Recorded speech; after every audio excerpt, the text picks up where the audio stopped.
Hello, everyone. It's so weird to record yourself. Like, it's not, I don't know how vlog people do this. Um, it's me, Chelsea. That's me. I am starting this video series because a coworker of mine suggested that I record my findings, I suppose, and like my experience in moving abroad. He said that my stories are funny, which I appreciated a lot.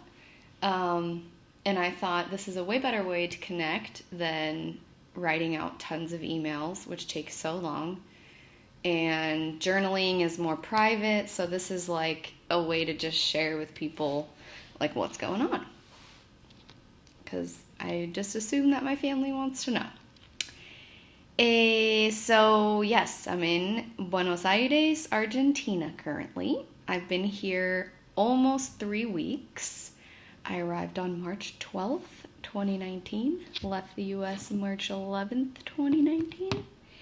And I just wanted to, like, I don't know, dialogue everything that I've seen and felt. And yeah, this is my kitchen. It's very dirty because I was just meal prepping. Gotta stay prepped even in another country. So yeah, short version, why did I move here, etc. My sister and I grew up with a nanny from El Salvador. And so we grew up knowing Spanish. And I grew up speaking it for most of my life. But of course, like anything, if you don't continue to practice it or use it, you lose it. And that's sort of what happened to me. Even throughout college, I felt like I was always playing like catch up and not really speaking from a place of like, oh, I'm not translating this from English to Spanish, but instead I'm just speaking it. It was more of like, okay, you're still having to translate, and it doesn't come as natural as it used to as a kid. So part of my motivation to move here was honestly to be more connected to that and just be around people that are constantly speaking it so that I'm forced to. And I want to be back to like dreaming in Spanish. Like that would be amazing for me. Dream come true, sort of. I want to be able to say that I'm truly bilingual, and I think this is one of the best ways to do that. I also did like studied abroad in Costa Rica, and you know, that was an amazing experience. I think that was the first time, despite moving away to college, which was only 3 hours north of my parents' house, I think moving to another country was the first time that I was truly on my own, at least in my own mind. I was staying with the host family, but I was pretty much responsible for myself, and it's not like I could take the train home whenever I wanted or anything like that. It was kind of like you're really all on your own. And I loved that experience. And I also realized that I really love learning about the way that other people live. Not just learning about it, but kind of experiencing it. I think a lot of times, especially, I don't know if this is just being from California or from the US in general, but I think that I don't want to stereotype or overgeneralize this, but I feel like when you're so into your own bubble, you really don't know how the rest of the world lives. And there's a lot of what's reported on the news, and there's a lot of what people from that country can tell you if they come to the US and you talk to them or you meet them somehow. But I think you don't actually know how other people live unless you live their life, unless you go to their country and not just vacation there, but live it. And so I kind of wanted to get out of my bubble and just see more about, learn more about the way that other people live. I guess that's what it is. Also, there's something just exciting about like leaving your life and starting anew, and still holding on to the things that you love. Obviously, I miss my family and my friends, and like that's why I'm doing this partially. But I think there's something to say about not remaining stagnant and trying new things. And this was my way of doing that. It's also much cheaper to live here. Yeah. So, this is my version 1 of the story of myself. I also, at this point in my life, the reason why I chose to do it now, I really have no responsibilities. It's just me. So I don't have kids, I don't have a partner, like I can kind of just do whatever. I don't own a house, like I don't really have a lot to be responsible for at this point. And I think that is kind of a blessing. I'm sure I'll want that stuff soon and it will change, but I just figured now's the time to go. And I was fortunate enough to get an amazing job close to 2 years ago, and they have allowed me to make this move. And that's a lot of the reason why I was looking to work for the type of company that I work for now, where I can work remote. And they've been super, super supportive, and so I don't think I would have done this move otherwise. My original dream was, be a nomad, work in a restaurant, get paid under the table, you're bilingual, it's fine. But that is not a reality for a type A person like me. I need stability of some sense. I need like my little apartment that I have, and I didn't want to live with, tons of other roommates or expats or anything like that. It was just something that I wasn't really interested in. I want to hang out with those people and meet those people, so hey, if you're out there, call me. But yeah, I think this was like the right time and the right place to go. So far, a few things. I wrote them in an email earlier, so I'm going to read it. Yes, okay. I don't know if these are things that I've noticed thus far that are like different than home, the USA, and these are my opinion, so please do not take offense, anybody. I don't mean to offend, like, at all. So, every time I walk past another woman here, like, doesn't matter the age, doesn't matter the ethnicity, they all smell the same. I don't know if they just wear the same perfume and there's like a one perfume fits all kind of thing, or if there's just like a scent in the air and I only happen to notice it when women walk by, but it smells really good. And I really want to ask somebody, and I probably will, like this week, where did you get that, and what is it called? So that's funny. I look a lot like an Argentine. Like, a lot of Argentinian people look like Americans, or Americans look like Argentinian people. Obviously, there's a lot of, like, European influence here, so I think that could be part of it. Yeah, like, when I first came here, a couple people like thought that I was, and there was like a guy that a concierge person that I worked with to try to just like get myself set up, and he was like, you totally look like you could be from here. And I was like, cool, that means like I fit in, because in Costa Rica it was very obvious that I was not Tica. So yeah, it's interesting. They have light, a lot of them have light eyes, light hair, light skin. Everybody has a dog. I'm living in Palermo, which is like a kind of small neighborhood in Buenos Aires. And everyone has a dog. There's like big ones and small ones, and they're so cute. And people take them everywhere. Every time I walk outside, there's little puppies hanging out. And I have one on this balcony at this Airbnb I'm staying in. It's so darn cute. The only thing is that I would say the majority of people, I'm not going to give a percentage because I really don't know, and it's very, very specific to my neighborhood, I'm sure, almost nobody cleans up after their dog, and it's all cement, like sidewalks. So there is shite everywhere, and I'm like, this is so nasty. This means I can't like walk and talk with somebody because you could be stepping in some doo-doo. And you can't, like, not be paying attention. I can't be looking at the buildings or the sky like I like to do. I gotta be looking down and being like, don't step in anything because that's nasty. And then you gotta walk in your house with that and it's gross. Why people don't just pick it up? I've seen people just straight up, like, their dog shits, they walk away.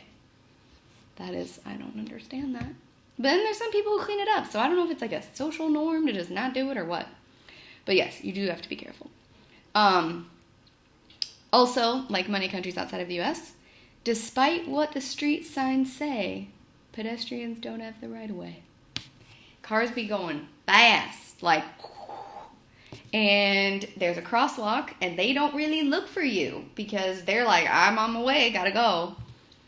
So you basically have to, like, creep slowly, like, from the sidewalk into the street. Look, a lot of one-way streets, so you gotta figure out, mira, cualquier, like, look which way, you know. And then you gotta just, like, run. And if somebody stops for you, if they stop, it's a big deal. Like, it's a big deal. You gotta, like, wave, you gotta tell them thank you, you gotta scoot across the street as fast as you can so they know that you're respecting them. Which is fine. It's just something I noticed. The infrastructure's pretty good here. I feel like it's very similar to home, LA area, or what have you. Lots of new buildings going up right now. Lots of renovations happening in apartments. It seems like they spend a fair amount of their money on, you know, fixing potholes and issues with the sidewalks. There's, like, a ton of construction going on. Excuse me. Like I said, in my neighborhood. So, yeah, it's kind of interesting to see that they, despite having, like, free college and almost free healthcare, like, they also choose to spend their money on infrastructure, which the U.S. partially does. So I thought that was interesting. Also, you only have to tip 10% at restaurants here. I think that's, like, pretty normal. I'm pretty sure all the cabs you have to pay cash. I haven't done that yet. I've been taking Uber, which is technically illegal here. So you have to, like, sit in the front seat of the Uber so that the police don't stop the driver, because if they notice that you're sitting in the back and there's nobody in the front, it looks a little odd. And I guess it's, like, pretty illegal to be in an Uber, or to be an Uber driver. So most drivers ask you to sit in the front, or it's just, like, customary. You know that, most people know that. And you don't tip the Uber driver either. Like, it's not available in the app. I guess if somebody does a phenomenal job, you could give them cash, and that's kind of it. You also cannot tip on your card in a restaurant. You have to tip with cash, which is fine. You just have to make sure to bring it with you. I think it's obviously way better for the servers. It's also better for the servers in the U.S. if you do that. So, yeah. And honestly, like, most people don't get waited on here. Like, people are really nice. Like, the servers are very nice. It's not about that. It's just they're not coming to your table every 5 seconds saying, is everything okay? Is everything okay? What can I get you? Do you want some more water? Do you want some more of this? You have to, like, flag them down, which has been quite an adjustment because it feels rude to me to be like, come here, like, try to make the eye contact, or be like, perdón, which is like, excuse me. You know, like, it's just feels weird, but it's very normal here. And when you want your check, you literally are like, I need my check. Like, it's just, oh God. It's been weird. But yeah, that's something I'm getting used to. Now I'm, like, a regular at certain restaurants in my 3 weeks that I've been here. And so a lot of those girls, like, kind of know. I don't know, you kind of, like, can give them a look. And men too. I apologize for saying just girls, but let's see. Okay, similar to Europe and Brazil, like, the parties and staying out late is such a thing. Most restaurants don't even open, like, dinner restaurants, until at the earliest 7:30. And that's for, like, that would be considered, like, happy hour in the U.S., like 4 to 6 or something. And most people don't eat until, like, 8:39. So you start dinner at 8:39. You're not done until, like, 11 if you're out with friends and stuff like that. It's late. That is late for me. And on the weekends, especially Friday night, I would say, people be out till 6 a.m. No, Felicia. I cannot do that. I'm getting used to it, But I end up sleeping till 1, and then I feel like my day's wasted. And like most of the store hours are the same as the US. So like you have that window on a Saturday, Sunday where you can do like your shopping and like go to not just like the grocery store, but like other stores, or like if you're going to go clothes shopping or whatever. They're not open till 11 p.m. They're open until 5 or 6 or 7. And so it's just like you can't sleep till 1, your day's gone. But then you don't get home till 6. So like still trying to figure that one out. But it is fun, don't get me wrong. Like, you can't complain about being able to go out and meet new people and dance and drink.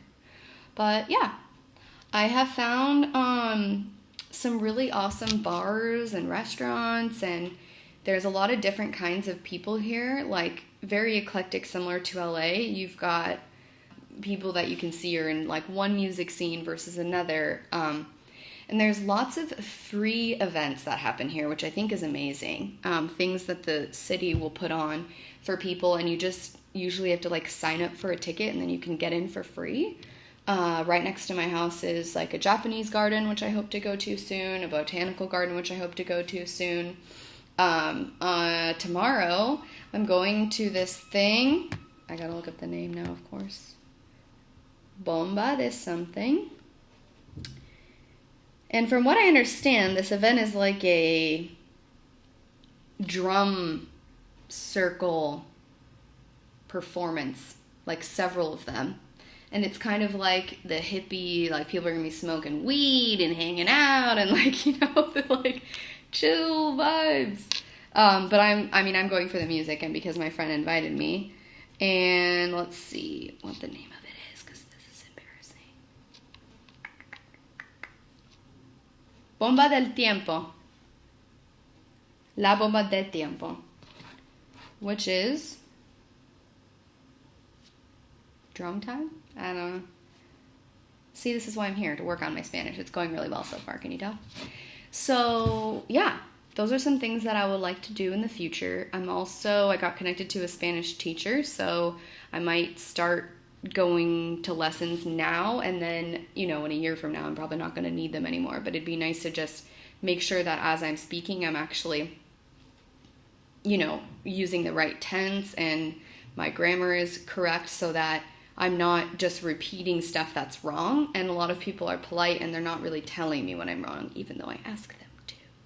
Just like me, when they speak English and they're a little bit off, I'm like, well, I still understood you, so I don't need to correct you. But that's really doing them a disservice, and it's doing me a disservice, because you should be able to speak properly in the language of the country that you're in.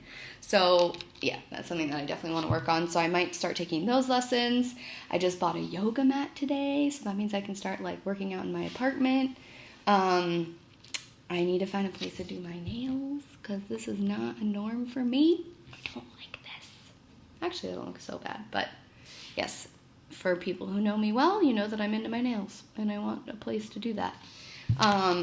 There's an expat group on Facebook that I joined that basically gives you so much information on, like, everything. I think it's like 11,000 people in this group, and it's Argentines mixed with expats from all around the world, and they've got different threaded conversations with years of history of, like, where do I go to change my money from, you know, US dollars to pesos? Where do I go for a dermatologist, for a physical therapist, for massage, for haircuts, for Apple products? I mean, all the things that are like normal elsewhere in the world, I suppose, to me, or to, you know, in my experience, it's an adjustment here. And so this group is intended to help you figure that out.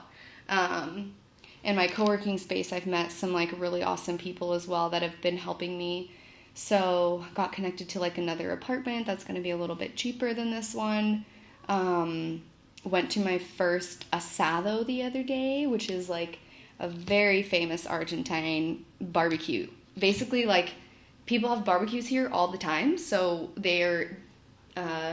people say, when you look for an apartment, look for one that has a balcony or that has a rooftop that has a barbecue, so that you can have barbecues.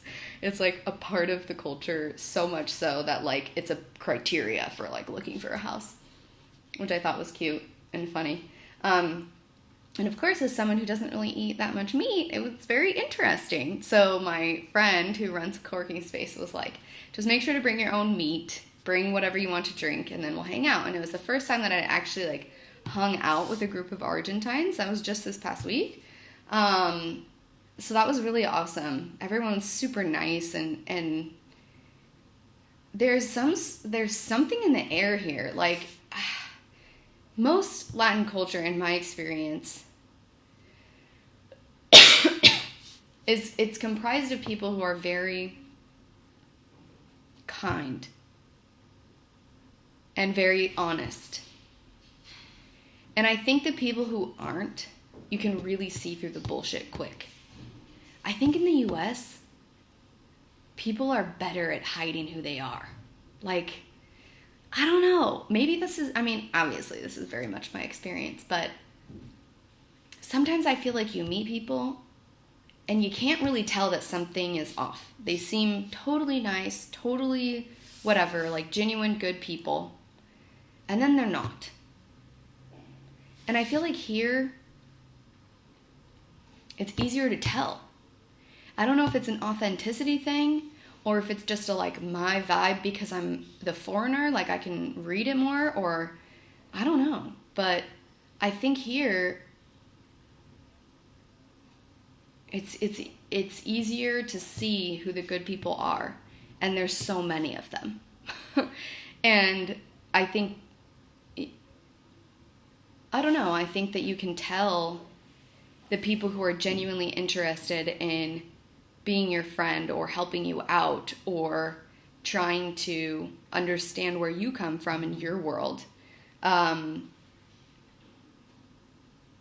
More so than I guess I thought it would be, because some of the Argentine people that I met back home in the US before I moved here were like, you have to understand that there's a lot of turmoil that's still happening in Argentina right now.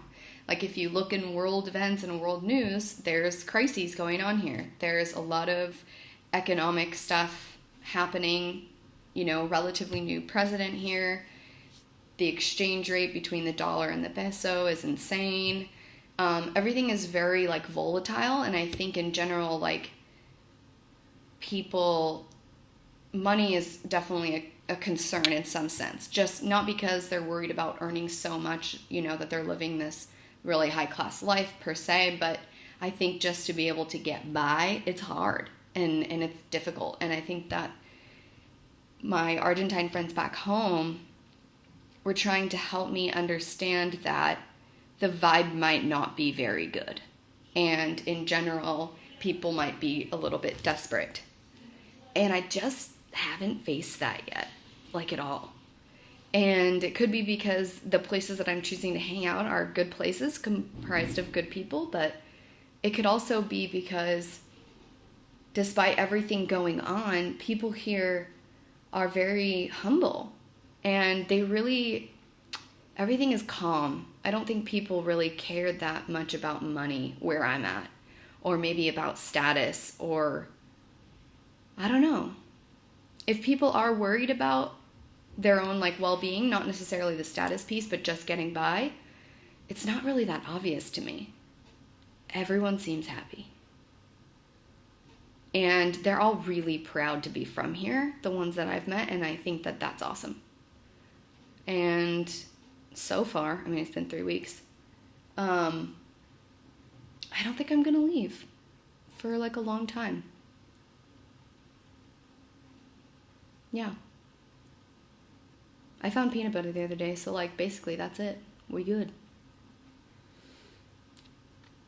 Alright. I'm gonna end it there. Why not? See you guys next time. This is so awkward, so hopefully somebody watches this and is like, cool! Glad I got an update. Wow, 25 minutes. Alright, see ya.